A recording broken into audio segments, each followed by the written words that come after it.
lunch, and you are so intensively discussing internally. But I hope I can bring some other aspects into the discussion. Obviously, I listened to all presentations in the morning, and it came to my mind that we are all looking in a kind of glass ball. And Niels Bohr once said, predictions are always very difficult, especially when they are about the future. And so I like that because we all are aware that there had been a lot of false predictions around in the past, and that also could happen in the future.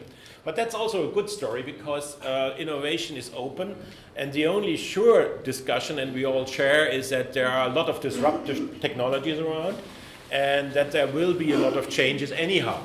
Who will benefit in the end? I will talk a little bit about that. But what we already learned this morning is that the world is not unique. You have, and we heard that from Japan, and I will bring it in from Europe, you have a lot of different preconditions worldwide. Viewer habits are different, infrastructure is different, content habits are different, loyalty of customers is different. So I think one thing we already can be sure is that there is not one size fits all over the world. You know, there will be a lot of, and even Netflix has experienced that, that they have to struggle in specific countries much more than they had to do in the US. So let's look a little bit closer. Obviously, I was a regulator in Germany. I'm around here also for about more than 15 years or so. Usually I came as a regulator, but since 4 years I speak for the cable industry. So you will hear some undertones, obviously, out of the perspective of the cable industry. And that's also my role now to bring that in. So everything is changing rapidly. I go quickly through that because we agree that the old value chains which had been free to air and pay TV, had a specific colors, content production, content aggregation and distribution. So this was the old world, which was familiar to all of us, more or less. Now, there's a new model emerging in the value chain, which is online and mobile, and we heard a lot of that this morning. We know all the companies who are involved, and obviously this online mobile stream is intervening now or interacting with the traditional world, taking shares of them. Also, there is a back and forth. So that's what we are discussing today, and how does it influence maybe our sector, especially also the cable sector.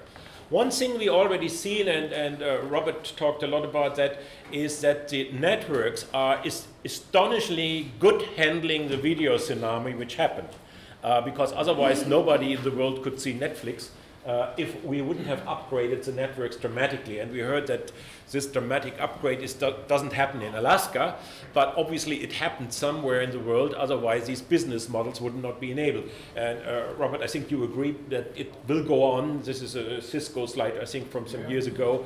But this video tsunami in the broadband world will eat up most of the broadband upgrades. Not the other service, not file sharing, not online gaming, not webs and emails.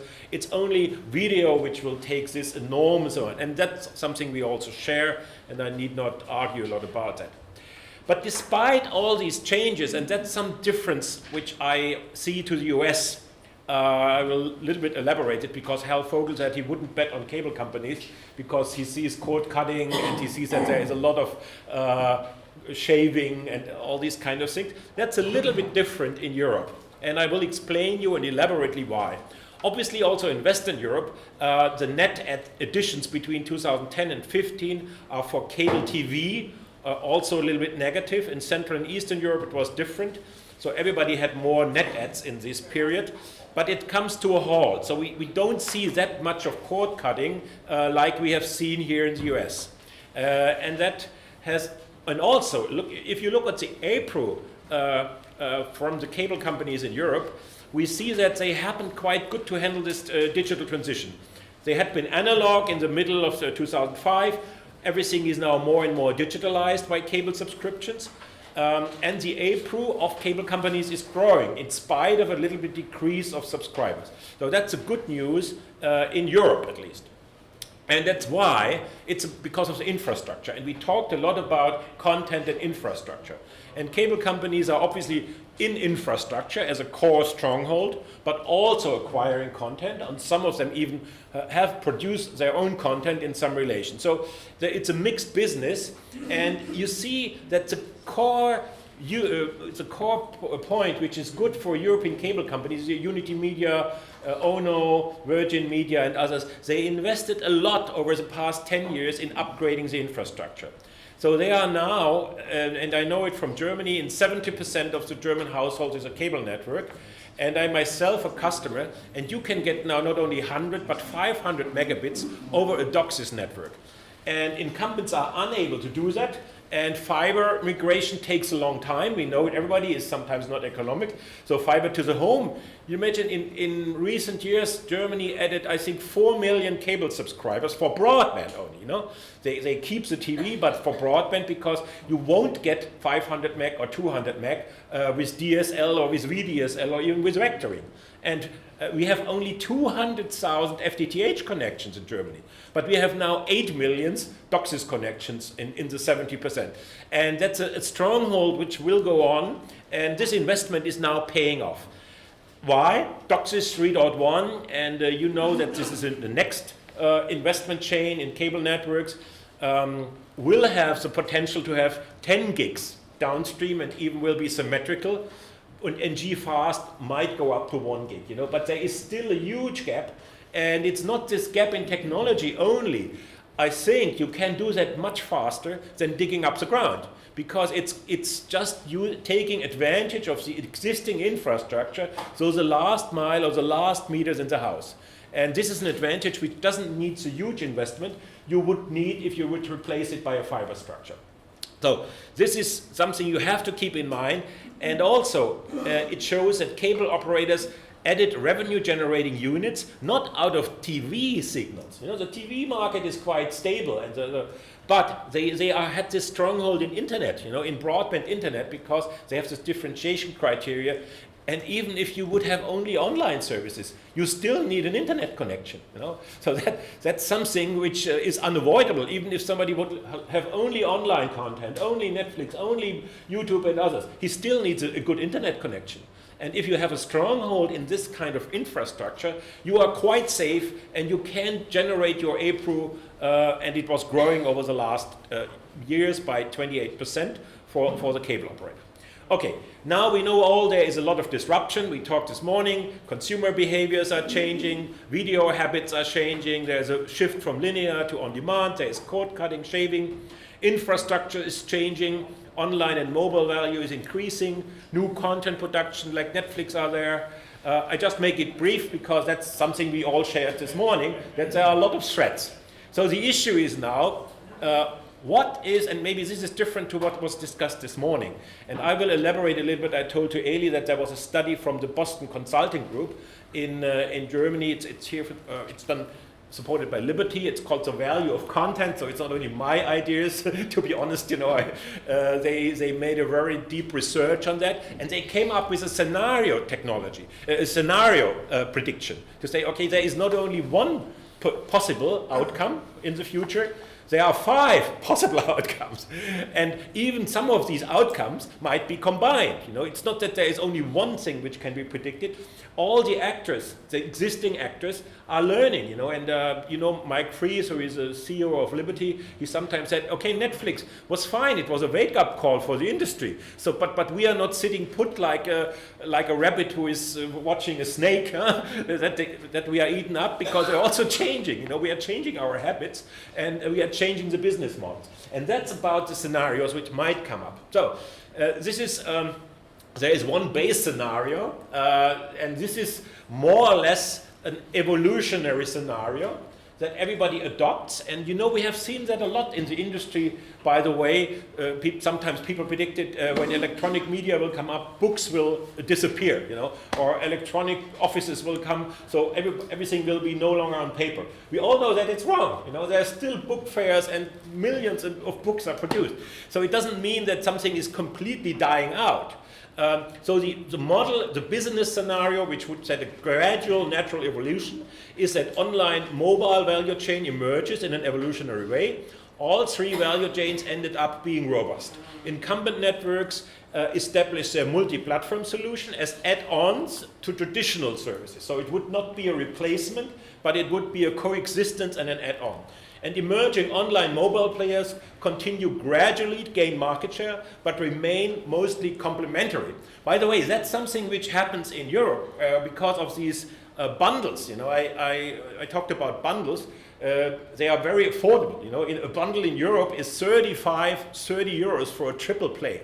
In the US, you all know if you have a bundle, you pay more than $100 for a bundle, huh? Comcast and others. It's nice for the cable members here in the US, you know. But I would say in Europe we only have skinny bundles, so we don't need to shave them because. And I myself, I'm a cable customer, but I only have a skinny bundle, you know. So that the cord cutting and cord shaving is not necessary because it's already there. It was from the beginning, from day one, the business model. So let's just come, Jason, a little bit on the other scenarios.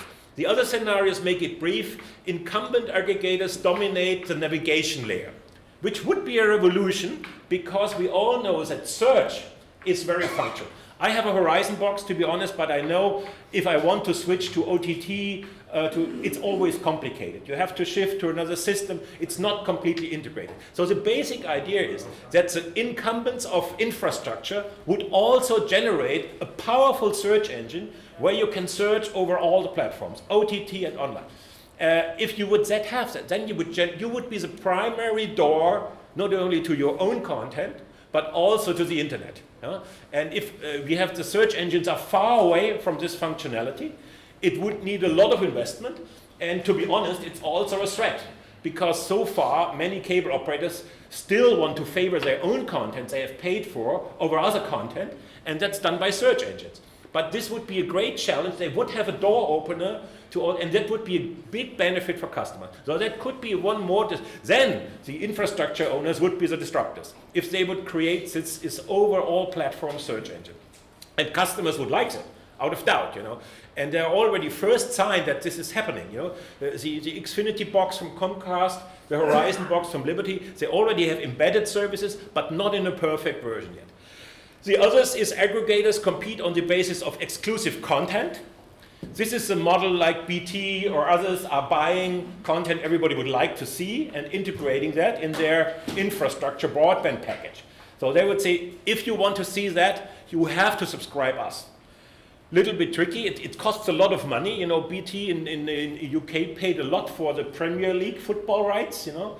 But obviously, they want to use this exclusive content to bind the customers to themselves. It's another way of bundling, very expensive, but it could be also a disruptive model where those who have infrastructure bundle with premium content. And then the other thing, direct to consumers. That's the model where channels with strong brands and top-tier content establish direct consumer, bypassing the intermediaries. You know? That would be a threat maybe for all the intermediaries, for all the middlemen. But it's already there. It's the early starter, HBO Go. But then you need a strong brand. You need a brand like HBO. You know, if you are a small player, nobody would recognize your brand and your option. You need also very good content. You know, that people say, I want to see HBO, so I want to get a direct customer relation with HBO by bypassing that. By the way, that's a challenge for companies like HBO, Disney, or others because they are still partnering with cable companies. You know, and so, okay, just Jason, the last one.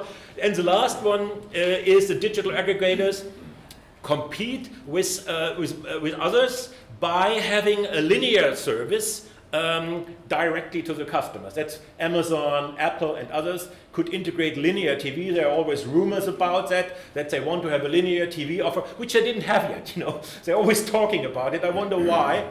But obviously, that would be also a threat and a disruptive model to the others if they would have linear services. So that's about the fourth scenario. I can't tell you which one will be true. I said at the beginning, maybe a combination of all. But this is more the picture I would like to share with you, that the world is open, that we don't have a definite outcome of this. Technology is changing, but everybody could take advantage of that. And in the end, the business model, the customer relation, and the way you are handling your customer, sometimes things like search engine also, might have a huge impact, same impact like the technology itself. Thanks for your attention.